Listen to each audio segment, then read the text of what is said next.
Halo traders, jumpa kembali bersama saya Egi Farensa dalam program Fibis Market Mover ISG. Seperti biasa, pada pekan ini kita akan membahas bagaimana pergerakan ISG dalam satu minggu ke depan. Namun sebelumnya kita akan bahas terlebih dahulu bagaimana pergerakan ISG pada minggu lalu. Terpantau sepanjang minggu lalu ISG bergerak menguat, di mana saat itu ISG mengalami kenaikan sebesar 0,32% ke level 5.089,547 yang disusul oleh menguatnya indeks-indeks unggulan LQ45 sebesar 0,64% ke level 868,051. Sementara untuk indeks IDX 30 mengalami kenaikan sebesar 0,72% ke level 445,177.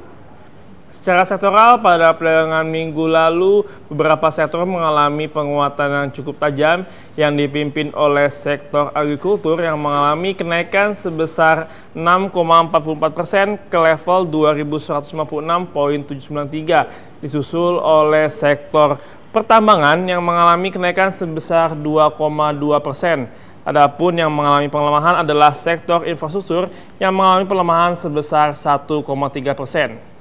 Adapun secara transaksi perdagangan saham pada perdagangan minggu lalu tercatat sebanyak 26,5 miliar saham diperdagangkan senilai 34,8 triliun rupiah. Adapun secara transaksi pada minggu lalu tercatat sebanyak 993.000 transaksi diperdagangkan. Adapun tercatat investor asing melakukan aksi beli senilai 2,6 triliun rupiah.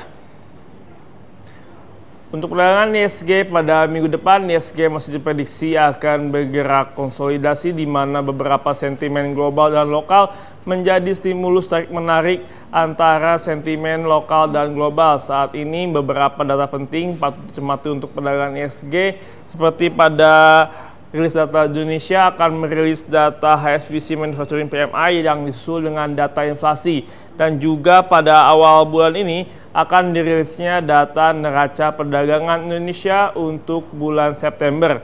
Untuk saat ini beberapa catatan seperti adanya rilis data GDP kuartalan Indonesia dan juga adanya rilis data business confidence. Sementara untuk negara Asia lainnya yaitu Tiongkok, China akan dirilisnya data HSBC Manufacturing PMI dan juga data neraca perdagangan. Lagi negara Jepang akan dirilisnya data dari BOJ Monetary Policy Minutes dan juga data Leading Economy Index. Dan dari Inggris akan dirilisnya data Industrial Production dan juga BOE Interest Rate Decision. Sementara untuk Amerika Serikat akan merilis data dari Market Manufacturing PMI dan juga disusul data Balance of Trade dan juga data pengangguran. Chart teknikal ISG masih berada dalam potensi menguat terbatas, namun ISG akan tertekan seiring rilis datanya makroekonomi Indonesia pada sisi neraca perdagangan.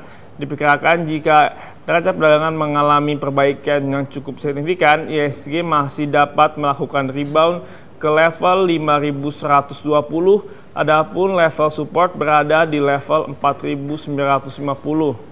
Untuk saat ini ISG masih berada dalam posisi bearish dalam jangka pendek.